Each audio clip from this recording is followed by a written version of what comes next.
Welcome, my edgy entrepreneurs. Thank you so much for joining us today on the Edge Radio Network. I am Jenn Colmenares, your host of the Edgy Entrepreneur Show, where we really dive in to uncover the good, the bad, and the beauty of what it takes to be a business builder and an entrepreneur in this new evolution of times. And on that note, I have the privilege of having the most amazing conversations. And today, my special guest is Velvet. She is with the Real Hope Realty Group. And she just has an amazing, inspiring story of what your mission is behind your real estate, honestly. So tell me a little bit about yourself. I'm like, welcome. And Thank you. Just, yeah, who are you mom-wise, and what's your passion in real estate? Okay, well, good morning. Thank you for inviting me here. I think what you do is empowering and powerful and so needed for women. So I can feel it's palpable in here, the energy for women. I love it. Yes, thanks for having me. So what's wonderful about being a middle-aged woman is you have all this experience to draw from. Yes. So it's looking back at as you say, your hurts and your pains and your victories in life. And so real estate for me is a culmination of all those things. I grew up with a single mom who was very strong, but we grew up with a single mom, and she was very busy and worked hard. When I became an adult and got married, then I had children. And we started a property preservation company, which was maintaining foreclosed homes for banks. And from there, we had our first investment property, did our first flips. So you just rolled with it.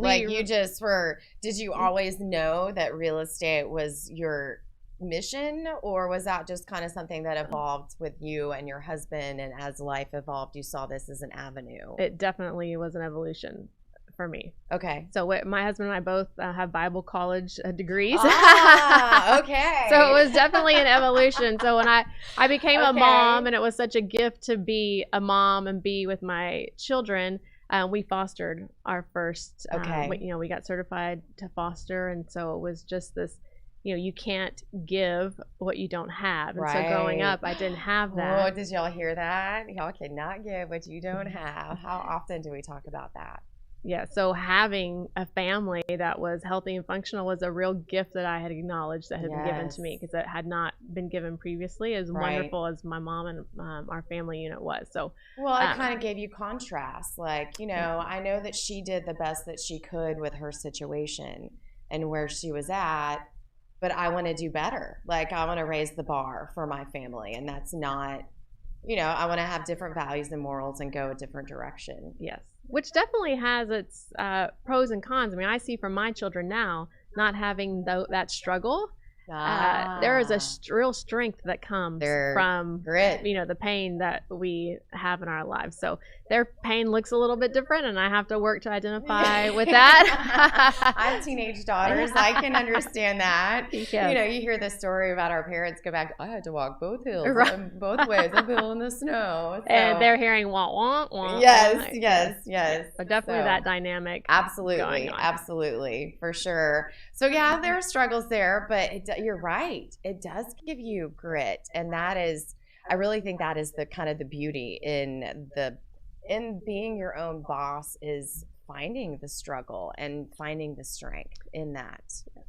So the gift of my real estate for me is that it gets to be a culmination of those things. Right. Of the gift of being a mom, of having a healthy family, and then really identifying that the home is a special place to culminate those things for a single mom, as well as for a married woman or any woman. That home is just a place of it could be solitude, and a place where we find our center and get our strength. So I love it. That is a beautiful part for me. And I when I work with clients, I see a lot of women identifying with that. Yes. And then there's the other side too of the investment side of real estate, right. Which is equally Empowering. Yes. Yes, empowering, and to know that process and to understand that process and to be able to make those decisions for yourself. Yes. Very, very empowering. And I love that you say that our home, it really is the center of our strength.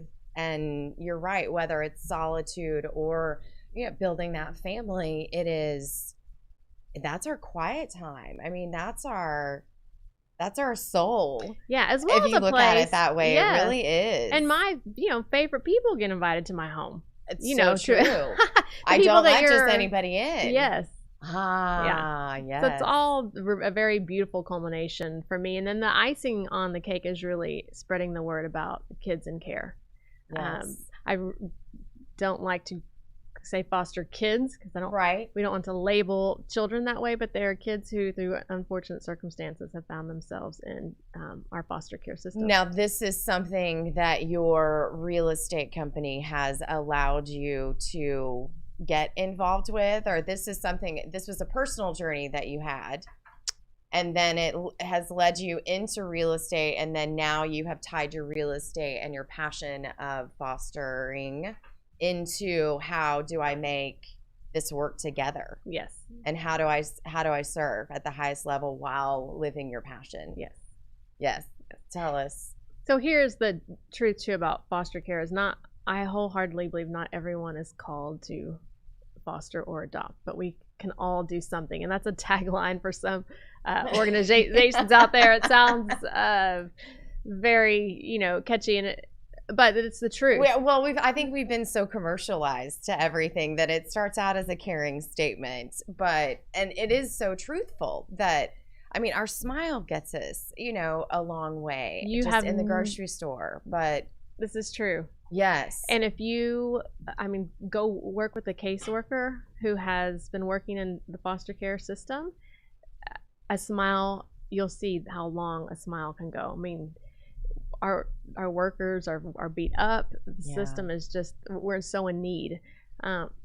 Ironically, I think the pandemic has helped. Even before the pandemic, there was a big push and a lot more, publicity around getting involved. Okay, so I was going to say a big push as far as getting involved and getting children involved. How? I mean, opening up your home, having parents that are or homes that are certified to take foster care. So that's really where the need is. That's where it was and continues to be, but people are really stepping up.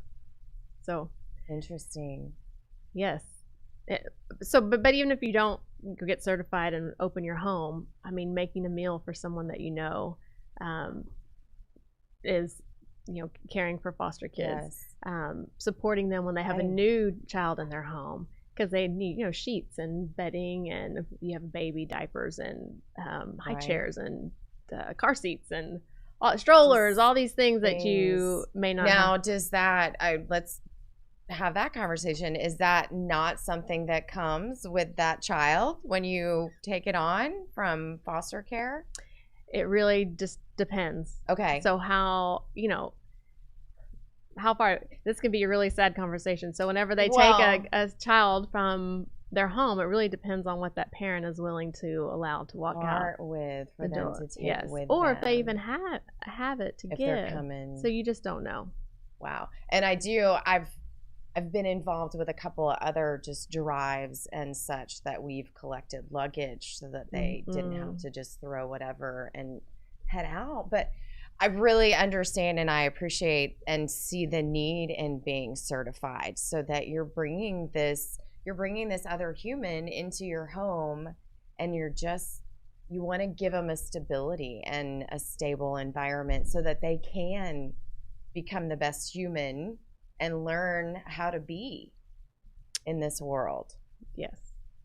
And oftentimes, they'll get to go, back home and be with their family. I mean, every situation is very different. I would try to be very careful not to, and I don't think that we've done it to vilify parents, because there's so many scenarios on why Oh, kids absolutely. find themselves. But it is a very traumatic time. So any support that you can give to someone who's helping out. But another way to get involved is not to become a certified parent, but a certified babysitter for short term. So that's a way to help, so that the foster family can go out on a date or maybe have a long weekend together. So they can't just call the babysitter and say, hey, so we need a date night. It's Valentine's. I'm like, I kind of miss what you look like. And right, exactly. I bought a new we haven't had a conversation in a while. Yeah, it's Valentine's Day. Yeah, so they can't just call anybody. So these people have to be certified in order to even be able to come in to give those parents a break. Interesting. No, I did not.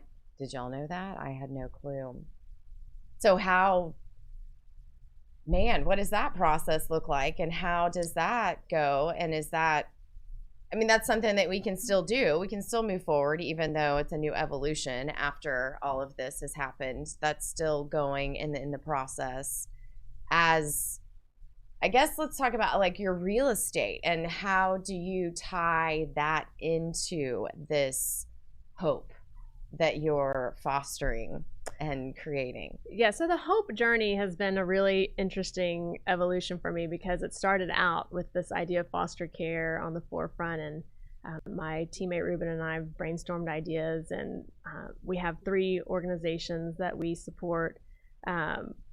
So when you work with us, something will go to Grace Manor, which is a local foster organization in Conroe. Now, I guess let's go back to even hope, like where this idea has come from. You want to give back. It's something that you do. So in looking, okay, we want to start a team. We want to base it on this.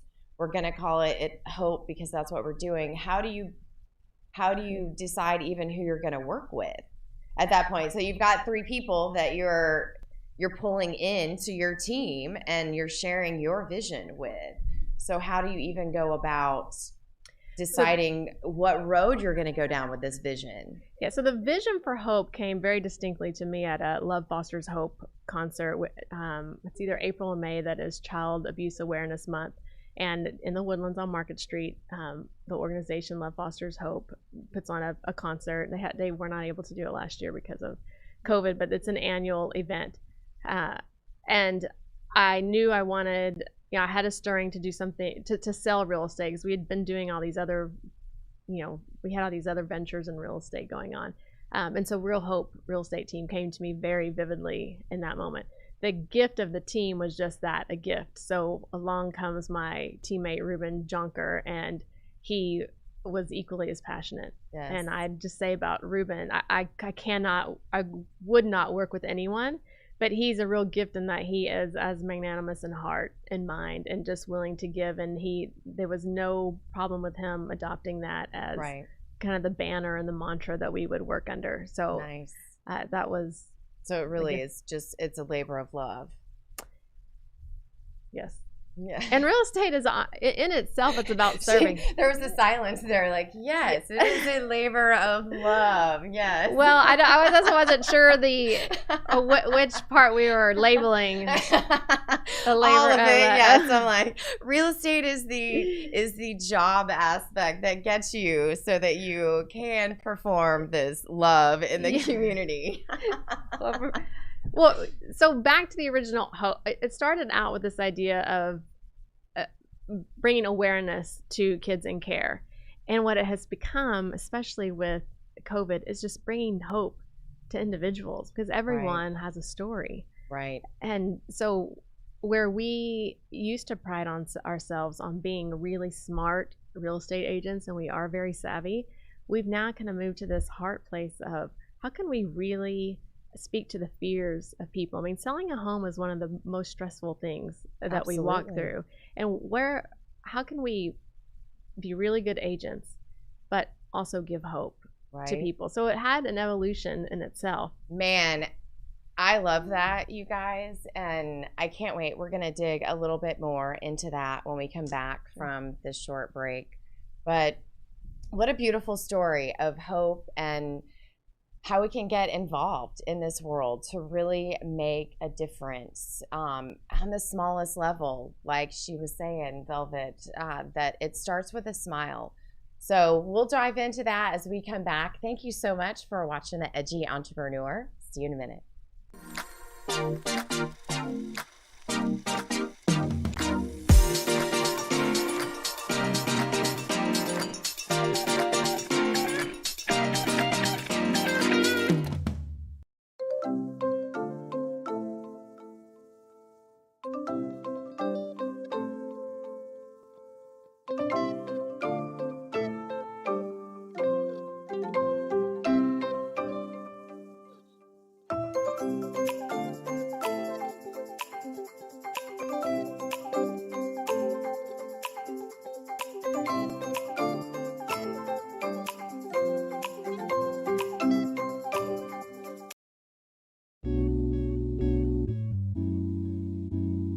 Aren't you tired of not getting what you want in bed?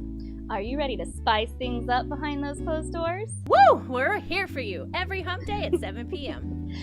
This is Sex on the Edge with Jen and Hen. I'm Jennifer Reeves. And I'm Hendrix Scott, and we are professional licensed sex therapists. So remember to watch us Wednesday at 7 p.m. on Edge Radio TV, just in time for sexy time.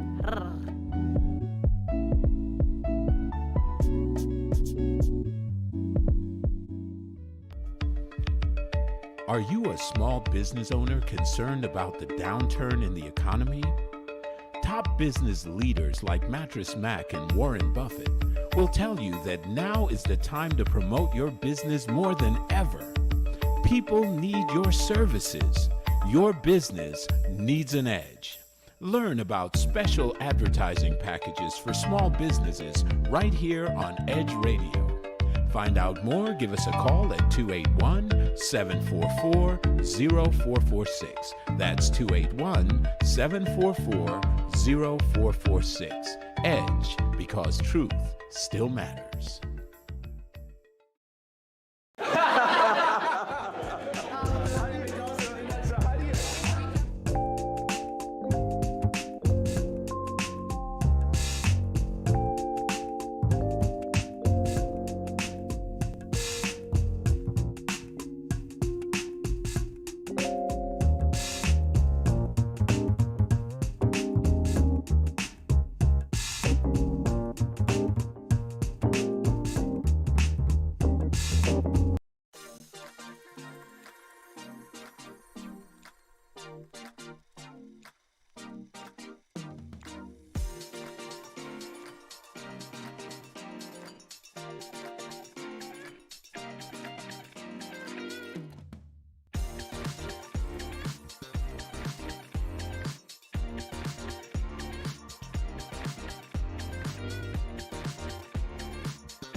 Welcome back, my edgy entrepreneurs. Thank you so much for joining us on Edge Radio TV Network. I'm your host, Jenn Colmenares, and you're watching the Edgy Entrepreneur Show. And today, my special guest is Velvet with the Real Hope Realty team.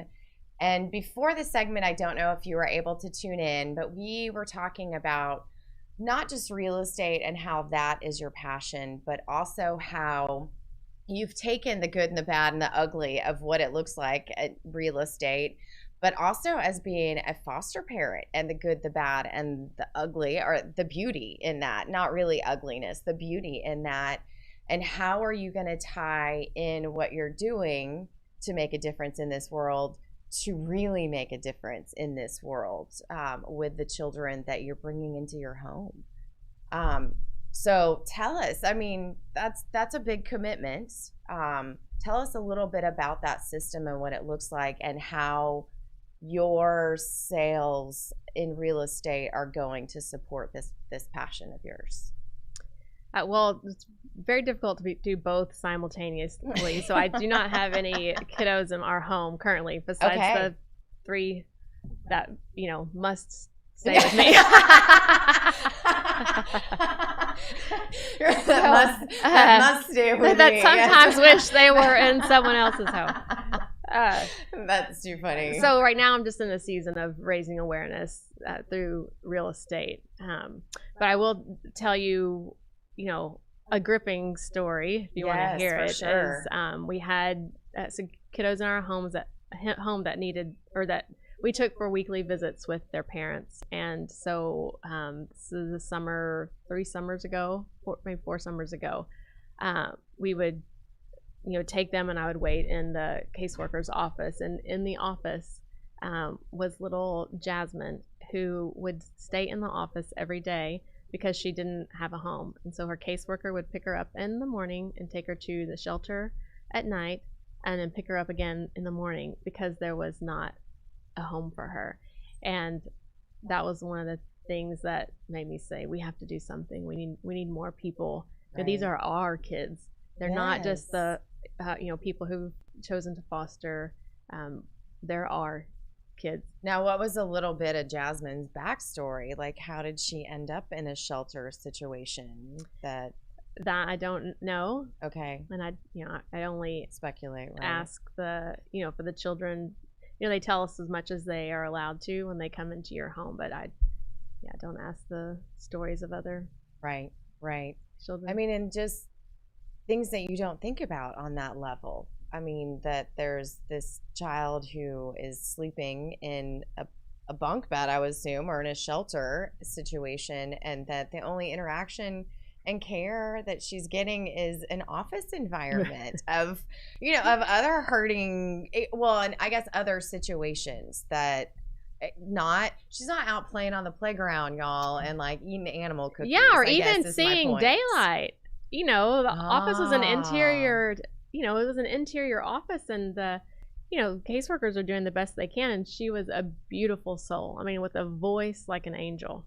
And she would sing for me, and we would just have little interactions in there, and that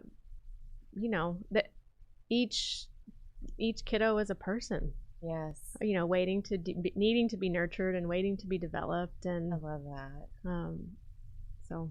Yes, and so true, and I think even as a parent, I can understand that. It's been a journey with my children, and it's been, like you were saying, it's been such a gift and such a blessing, and I've learned so much that it's hard for me to fathom that I wouldn't have that privilege in this world with my children, whatever my circumstances might be, like you're saying. And I mean, yeah, I'm like, I've been there. I've been in some rough situations. I was posting something on LinkedIn about the story of being homeless at some point. I'm like, I've been there. I get it. But it's that humanity that we all have, that spark that is inside of us, that passion that needs to get out in some way. And I think it's beautiful that you have found a way to foster that. Well, what I love about you saying that is that it reminds me to be mindful of the mom, because what makes foster care different than adoption is that the goal is reunification. And that is a very difficult place to put yourself, because what that child needs is love and protection and to be nurtured. And what does that do to you whenever they go? It's hard for a mom to do that, and yet the focus was never on them staying with you. It was always on that mom getting herself to a healthy place. So the best thing you can do to empower that another woman is to empower that mom. Man, giving her I'm like, encouragement. all right, y'all, she did it. Like, I got goosebumps. And it's just the truth of. That is so, and I love, love, love that, and that you said it that way, because, man, you're right. Like, with the foster care, you focus so much on the children that you forget that really is the purpose, and that is the goal, is to reunite families and to build that hope and to better this community and to better our world through these little souls. To me, it's the most poignant thing we can do to really make a difference. When I look at any of the issues that we have going on in our world right now, and they've reached heights that are scary and dangerous and disheartening, I think make a difference there. Make a difference in a kiddo that didn't have a chance, and and their parents didn't have a chance, and we can solve a lot of the things that we have going on over here. Well, and I love that you said, empowering women. I mean, there is so much truth to that, because, man, sometimes it just gets hard and we need a break. I mean, we don't want to, and man, we don't want to admit it. And we definitely don't want to admit that it's hard and that, we need help.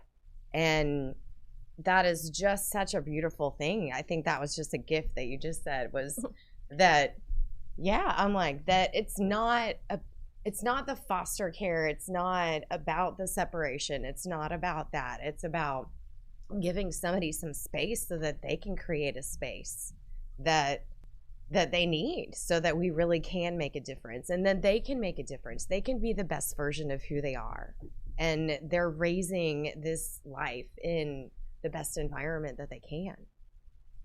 And then now, how beautiful is that? So are you still involved, like children that you have fostered? I would imagine that y'all build that relationship. You're a mentor in their life. What does that look like after they've been reunited with mom or dad or the family? It looks all different ways. I mean, some moms would want you to walk alongside and invite you to stay in touch, and some moms just need that space. And mostly, unfortunately, we've had kiddos been adopted by other families, and that has looked very different as well. Same thing. Some who really invite you to stay involved, and some that need space, and both are fine. Just it's whatever path and whatever. And I guess really knowing that it's not just a system, that there are people like you that are in this system. Is hopeful. I mean, that really does. It has given me a new perspective on the path that these children are taking. Yeah, it's hard. I mean, trauma is hard. From my kids, we had a kiddo that it was a respite situation. She was coming to us for just 1 week, and they called her in the middle of respite and told her she would not be going back to her former foster home, that there was a family that was going to adopt her. She had never met the family. She didn't know who they were. And the trauma on my kids of thinking about not knowing where you're going to lay your head at night, not knowing who you're going to wake up to, was that was a teaching moment for me. Because as a parent, I'm just, from a parenting standpoint, loving the kids that come in my home, but to feel the anxiety that my kids had for another kid in the heart. I mean, I don't want to start. No. That's awful. That's traumatic. And not to make light of it, but I mean, I don't even date like that. Yeah. I mean, true. Really. I mean, and then here you are, you're just kind of here, and you're at, thank goodness that they landed with you, that, I think that they got to see a little bit of normalcy and know what love is. I really appreciate whenever you saying those things, but trust me, there are people doing far greater. And so this is, for me, a journey of just awareness of making, and really, truly, Jen, goes back to your smile. Like, just that, start there. Start with a smiling people, especially if someone's grumpy to you. Just give them a smile, because you just don't know. You just don't know. No, and you really, I think when you can step outside of yourself and take a bigger perspective, like you have in the foster care system, I mean, that's a totally different world that you just peeled back a layer to something that I had no idea not only is an issue, but is something that needs to be addressed. But then it's also a blessing to know that people like you are out there, that you're carrying this torch and you're shining light onto this system and these stories of what people are and what humanity is and what we can do at the smallest level to be a part of that and to create change. There's a gal named Chelsea Floro. She's a acquaintance of mine. She has a Facebook page called Real Life Foster Mom. So if you want to stay plugged in and intrigued, I mean, she is very raw with just the day-to-day. And she's at Real Life Foster Mom. Yes. All right. So follow her, like her page, and get the good, the bad, and the beauty of what that is all about. Yes. Interesting. So you guys, if any of this has touched your heart, if you're looking to sell a home, if you're looking to get involved in foster care, if you want the sale of your home to go for, if you want to know that it's going towards a good cause and that you really are going to foster hope in the community, where can they find you and your partner, Ruben? So it's Velvet and Ruben, and it's the Real Hope Realty team. Yes. So tell us just a little bit about that, where they can find you and kind of what you have coming up. Yes, let me tell you quickly, that truly is a seller's market. So if you're wanting to sell your home, there is no time like the present to get that done. Many people are doing that and moving out a little bit. So look out, Montgomery, Willis, Huntsville. Yes, unprecedented times. Interest rates are really low, and sellers are getting multiple offers on offers. It's really crazy time to navigate that. Buyers are having a more difficult time. But you can find us at therealhopeteam.com, also rubenjonker.com. My number is 936-463-8940. If you want to give us a call, we'd love to let you know, evaluate, give you a price analysis on your home, see what you could list it for, tell you what to do that would make it more appealing to buyers. Yes, y'all are amazing at that, I will say, because yes, y'all have helped me in the past in staging, and you'd rather put the dollars in making it look beautiful than to take it off the price. So that's definitely something I learned from y'all. You guys, thank you so much. When we come back from this break, I have another special guest for you, Tracy James, and we'll dig into her story. If you want any more information, not only on selling your home, but how you can be a part of this foster care system, how to get involved, please reach out to Velvet. Obviously, it's a passion, and she would love to connect with you and direct you to get involved in any areas that you're able to. So that is Velvet with the Real Hope Realty team, and I will see you guys in just a minute after this break.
When people stop talking to each other, society is on the edge.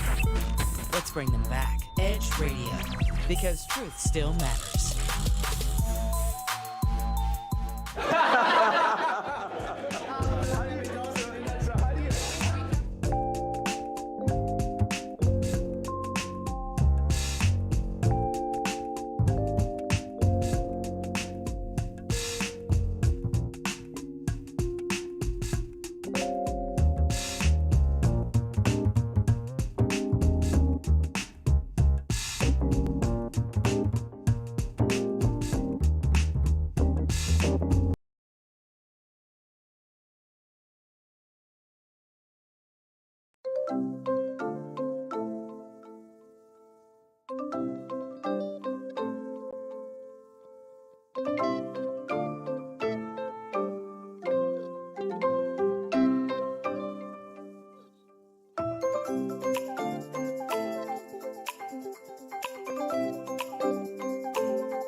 Aren't you tired of not getting what you want in bed?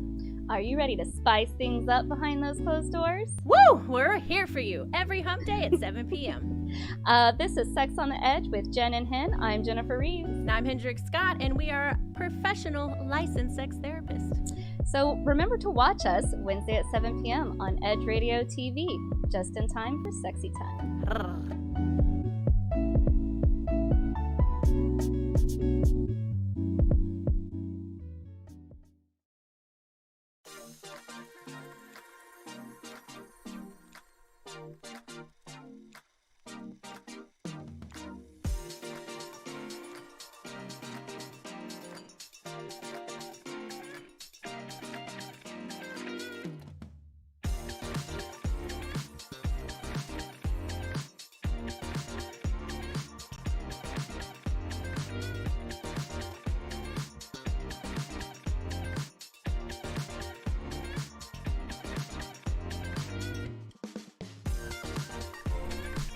Welcome back, my edgy entrepreneurs. I am with you with Tracy James, who is a business consultant and empowerment, I would say, entrepreneurial empowerment coach for, you specialize in women.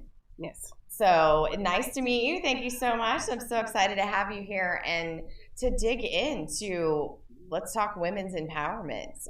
Let's just lead off with that. Well, that's a great place to start. One of the reasons that I work specifically with women mainly. Now, it's not that I don't work with guys. Right. I have a lot of male clients, but I work specifically with women because I truly understand what it takes to be a woman in business.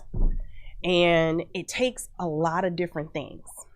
And when you take into account all the different roles we play, we can be mom, daughter, sister, aunt, mom, spouse. You lost me at one of those.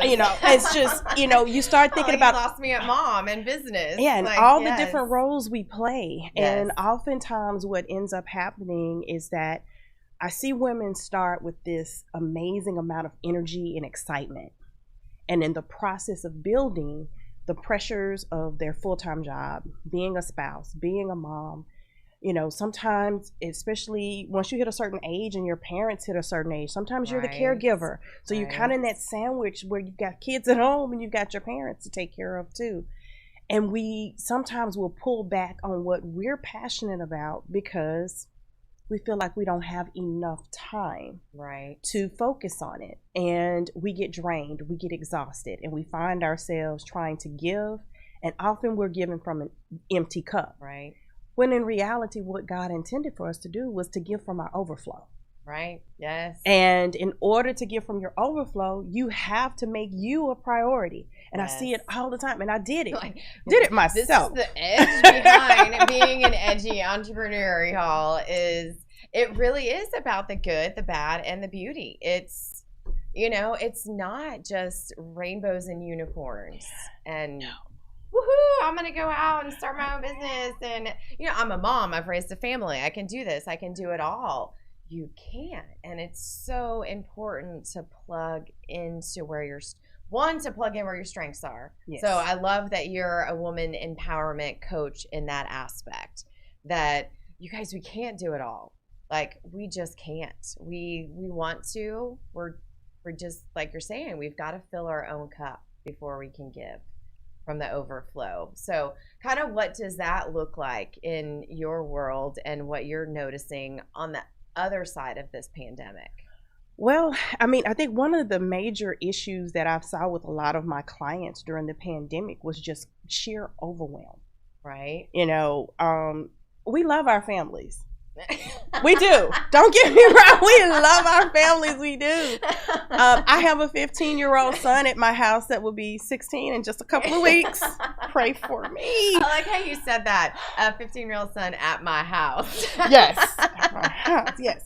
So, and the thing is that we love our families, so we're constantly giving. But one thing that the pandemic caused was that we didn't have the space anymore. We didn't have the go get our hair done, go get our nails done, go grab lunch with the girls, go out, for a run or a walk at times, because we weren't quite sure what was happening early on in the pandemic. So it caused us to be home in ways, and it brought up issues that were already there. Don't get me wrong. They weren't, it's not that they weren't there, but they rose to the surface in a way that we couldn't escape them.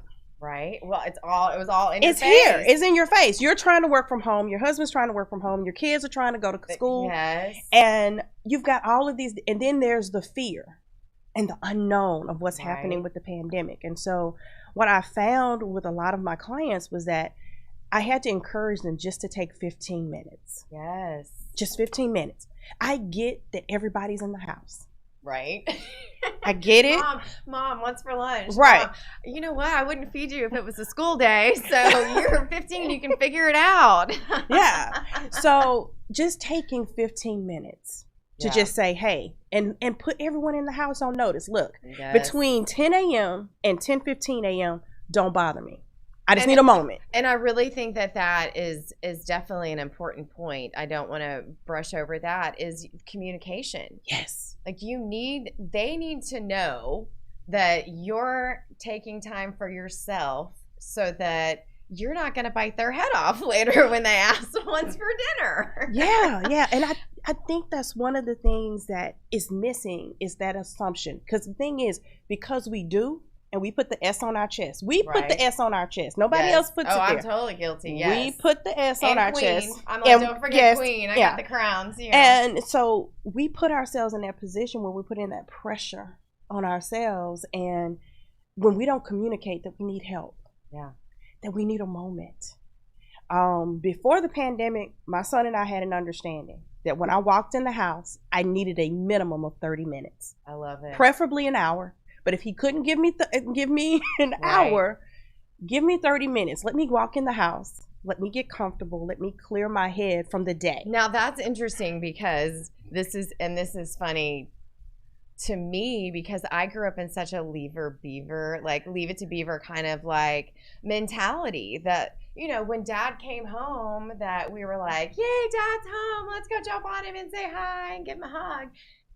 I mean, that was all we knew. I'm like, I grew up watching the Brady Bunch, dating myself. So that's interesting. That's so true. That if I could just come in and have silence and get reacquainted with this vibe, then it makes the whole difference in the tone for the way. I've even had clients call me from their garage. I've gotten text messages going, okay, the car is off and the garage door is and they will text me and say, I need 5 minutes. Can you talk to me? Yes. And I will get on the phone with them, and they're sitting in their garage and they're going, I don't want to go in the house. Yes. Traffic was crazy. Work was crazy. That proposal I've been working on, they said no to. They ripped it apart. I mean, they're feeling just drained. Yes. But they know when the minute they walk into the house, they've got to deal with homework and dinner and communicating with their spouse.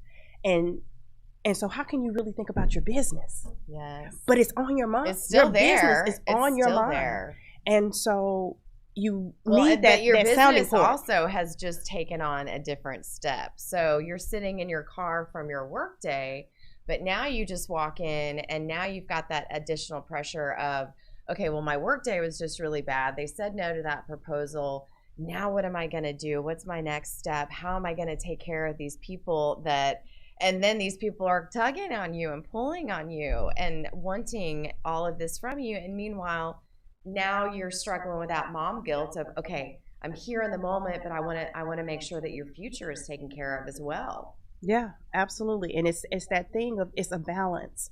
And so people always talk about work-life balance, and I am what is that? Is there a it's a myth. Like, it's a myth. It is truly a myth. Because we're searching for balance, and balance actually equates that the same amount of time you spend on work is the same amount of time you spend on your life. That is invalid. Yeah. There are times where your family needs you more and you need to pull away from business. Yes. But then there are also those times as a business owner where you have to pull away from family to handle the business of the business, to be able to take care of them. Right. And that's where it comes back to the communication. Yes. And being willing to say, I need help. One of the things when I'm doing the one-on-one coaching with women, one of the things I have them do is assess their time, looking at their time. How do you really spend your time? Yeah, well, hold on. No, really look at your time. Like, not what you have written down for your goals today, but what, when you didn't check that box, what other 9 things did you do that you really did? Yeah. So that's being, Yeah, really tracking your time. So usually what I'll do is I'll give them 30 days, and I'll say, I want you to track your time for 30 days. And an amazing thing happens usually about 14 days in, about halfway through, 2 weeks in, they'll email or text, and they'll be like, wait a minute. They're like, I don't even need to do the last 2 weeks because I'm not working on the stuff I'm supposed to be working on. Right, exactly. That's why you feel overwhelmed with your business, is that you're working on things that you really should be delegating to your assistant. You're working on things that you really should be outsourcing. You're not working on the high value task. And see, that's not even really where, yes, that is exactly where I thought it was going. But also, I think giving ourselves credit for all that we do and finding grace in that. Why 2 weeks? Like, that's it. I really would have thought that you would have said like 4 days. Like, does it take us that long? Well, usually what it is that that first week they're not really writing everything down. And so I do power in the pen. Okay, so I do a follow-up email and go, did you really write down everything last week that you did? And I'll make them go back and reassess. And then they go back and reassess the previous week. And then as they're going through this week, like, oh, she's going to ask me again. She's going to ask me again. So am I really writing everything down? And what I do is, before they do the time assessment, I have them write down their priorities. These are the things that are most important to me right now. Okay. Now, now I need you to compare the list. So when we come back from break, let's talk about this list and what is on it and how we compare it. And really, guys, how we nail down where our priorities are so that we can stop living in exhaustion and learn to put our oxygen mask on first. So I'm excited. I will see you on the flip side. So stay tuned after this commercial.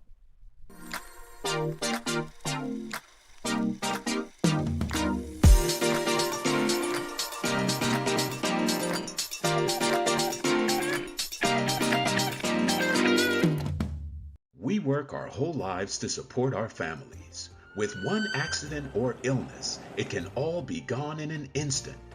Now there's a smart, affordable way to protect your family.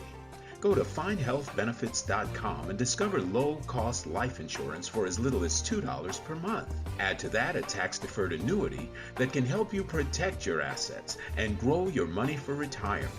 Learn more. Go to findhealthbenefits.com. or call 877-235-6094. A critical illness can strike without warning and wipe out your life savings. In fact, it's the #1 reason for bankruptcy. Find Health Benefits offers an affordable solution. Get up to $50,000 if you get cancer, stroke, or a heart attack, giving you the peace of mind to focus on getting better while the plan helps you to pay your bills and medical expenses. Learn more. Go to findhealthbenefits.com or call 877-235-6094. 66% of seniors spend more time shopping for cable TV than Medicare plans. Most say because it's just too confusing. Laws change every year. The wrong plan could cost you thousands and prevent you from seeing the doctors you want. Introducing FindHealthBenefits.com.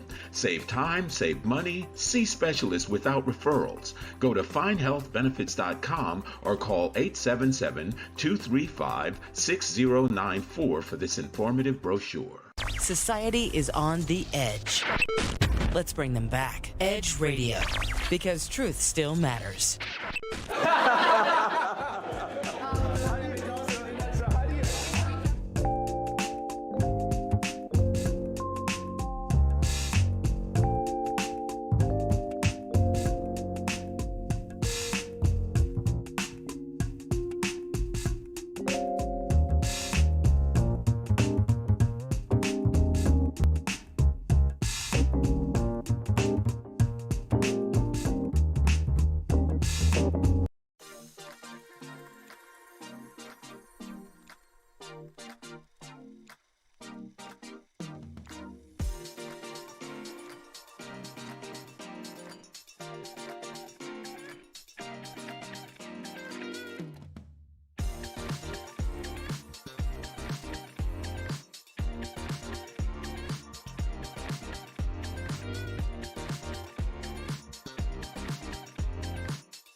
Welcome back, my edgy entrepreneurs. Thank you so much for joining us. I'm your host, Jenn Colmenares, and this is the Edgy Entrepreneur Show.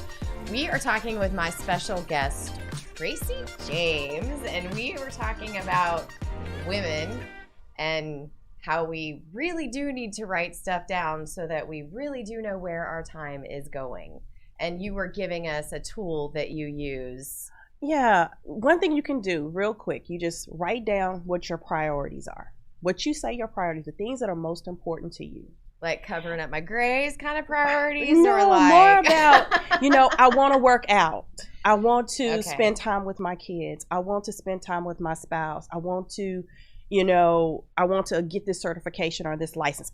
The things that we say are our priorities right now. So I guess like the things your 2021 kind of agendas. I don't like saying resolutions. I like saying goals. The things priorities. Your priorities. I like how you said that. Yeah. Priorities. So those are the things you say are important to you. So what should happen is that your time that you spend should correlate to those priorities. It should, right? But often it doesn't.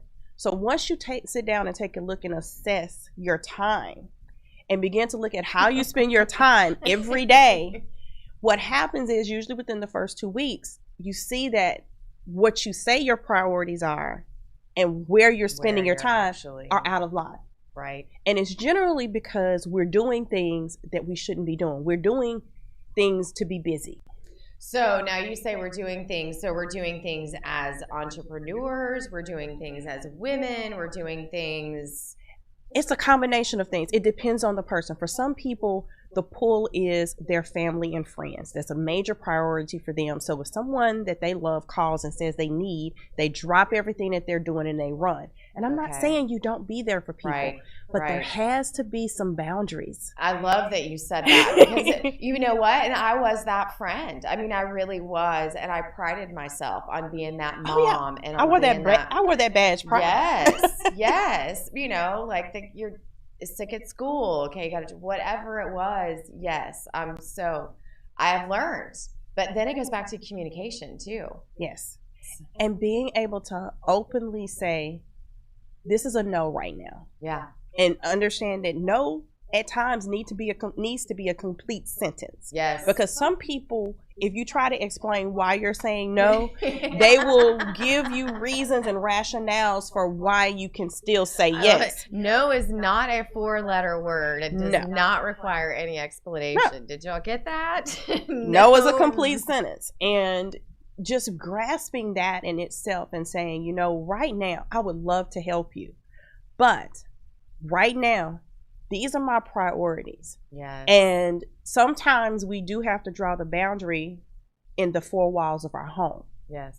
And because I'm going to be honest, sometimes the issues we have in our marriages have to do with the fact that we're giving so much outside of the home that we have nothing left when we get home. Yes.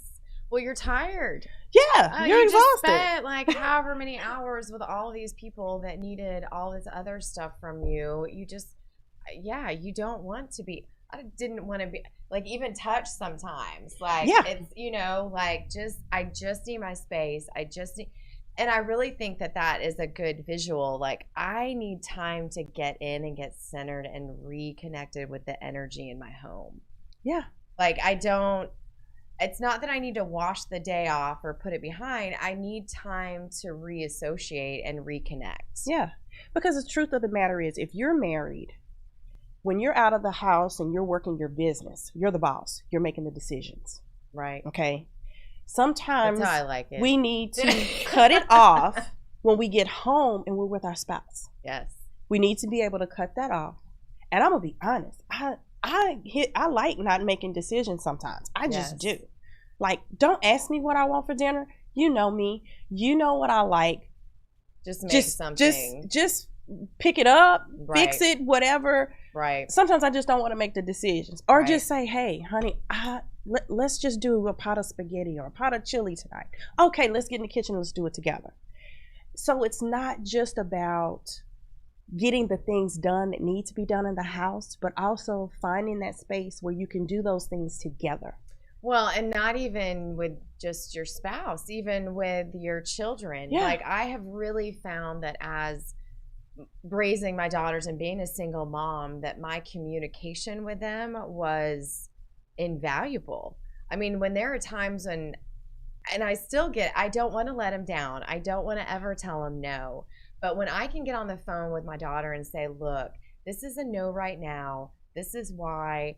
I really didn't want to hurt your feelings. I really didn't want to let you down. There's so much mom guilt attached to this right now, but I'm so glad that I can have this conversation with you so that you don't think that I wear a cape all the time. Yeah. And I think as single moms, it gets to be that space. You know, having been divorced, I have a different viewpoint. Yeah. I can know what the perspective is of being the wife. Right. And I also know what it means to be the single mom. Right. And I have to say no a lot of times. And Yes. it's tough to say that to your child. But being able to have that open, honest communication, my son actually has a better understanding now. He goes, well, Mom, I really kind of want to do X, Y, Z.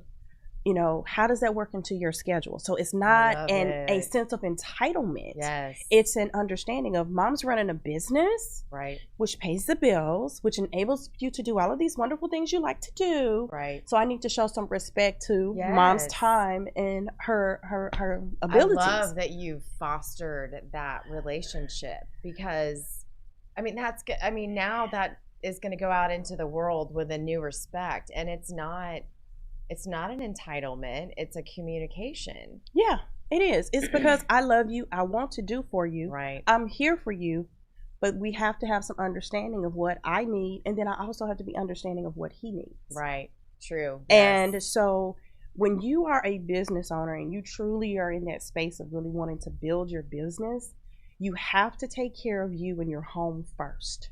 I love it.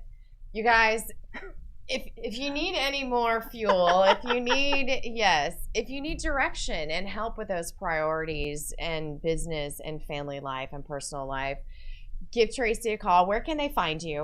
You can find me on social media. I am Tracy L. James on Facebook, Instagram, Twitter.